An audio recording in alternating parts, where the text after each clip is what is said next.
Nous avons tous cette petite voix intérieure qui nous parle tous les jours, qu'on appelle parfois le dialogue intérieur.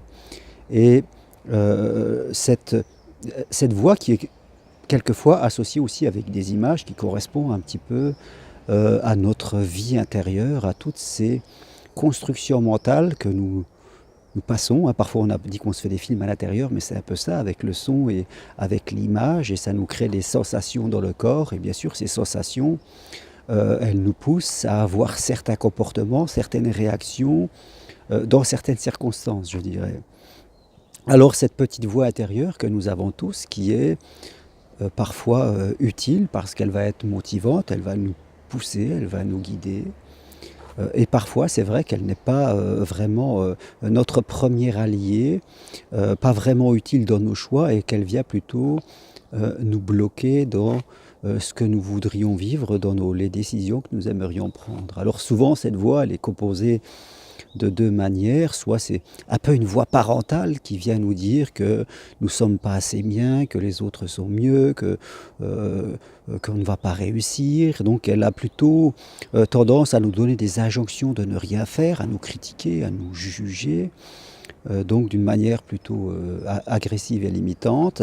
Et parfois, c'est plutôt une petite voix, je dirais, qui ressemble à celle d'un enfant, où on va être plus dans ce côté victime, dans ce côté un petit peu plaintif, où on ne va pas oser parce que on a peur de soi-même d'être jugé. Donc, je dirais que quand c'est une voix plutôt autoritaire, c'est comme si c'était quelqu'un d'extérieur de nous, un parent, en tout cas quelqu'un qui a de l'autorité et qui nous empêche de faire nos choix et de décider. Et quand c'est une voix qui va être plutôt connectée enfant intérieur, ça sera une voix qui partira plutôt de nous, où on va se mettre en position passive, où on va s'empêcher vraiment de vivre. Alors bien sûr, on peut aussi passer de l'un à l'autre, hein, vous l'aurez compris. On peut en tout cas sentir une voix plutôt autoritaire, parentale, qui vient nous empêcher, et après une voix plus connectée à nous-mêmes et qui sera plus du côté enfant intérieur. Maintenant, je dirais que toutes ces constructions mentales que nous avons, cette voix intérieure, ces images qui sont parfois associées, même si elles sont furtives dans notre conscience, et tout cela qui provoque nos émotions, et bien sûr, derrière les émotions, les comportements, tout cela n'est pas gravé dans le marbre. C'est-à-dire que on peut tout doucement se reprogrammer, changer cette voix intérieure si on fait un travail assez long. On parle souvent de 3 semaines, de 1 mois, pour faire cette reprogrammation à la méthode Coué, je dirais. Coué qui était le premier, en tout cas, des investigateurs dans ce domaine, qui faisait déjà à sa façon et de manière simple des séances d'hypnose aux gens, en les mettant en état de relaxation qui permet d'accueillir mieux des nouvelles choses, où tout ce qui, en tout cas, vient nous empêcher, tous nos systèmes de protection intérieure sont un petit peu abaissés.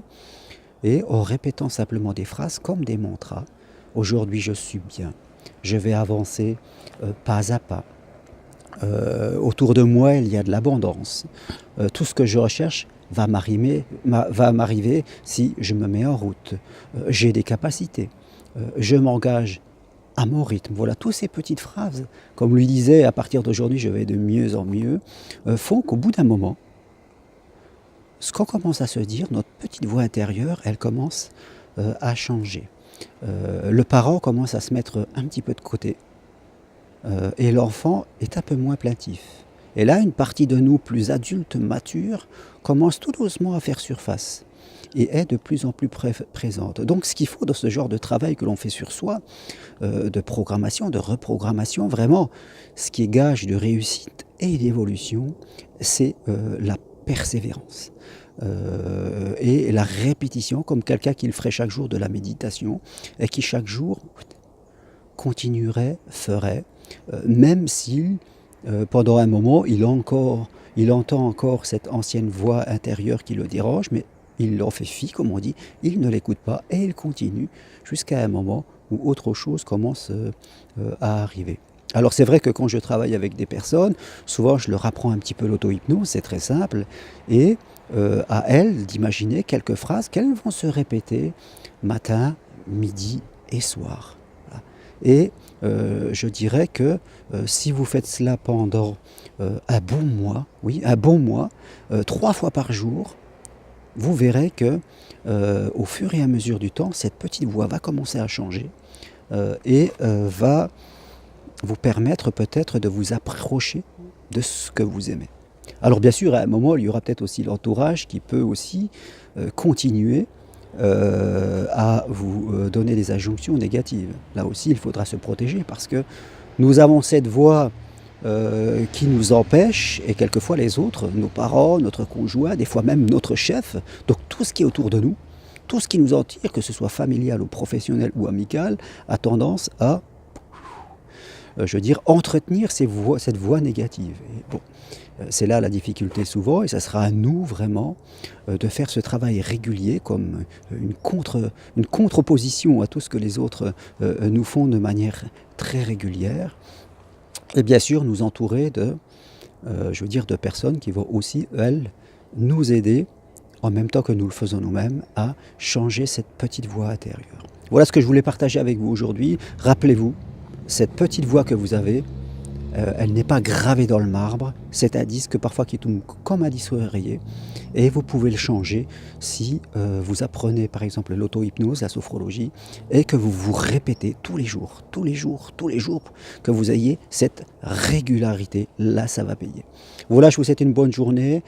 Si vous avez envie que je vous forme pour aider les autres, pour un coach de vie et de spiritualité, ou hypnothérapeute ou sophrologue, vous le savez, je fais de la formation individuelle, je vous forme vraiment jusqu'à la réussite de votre projet.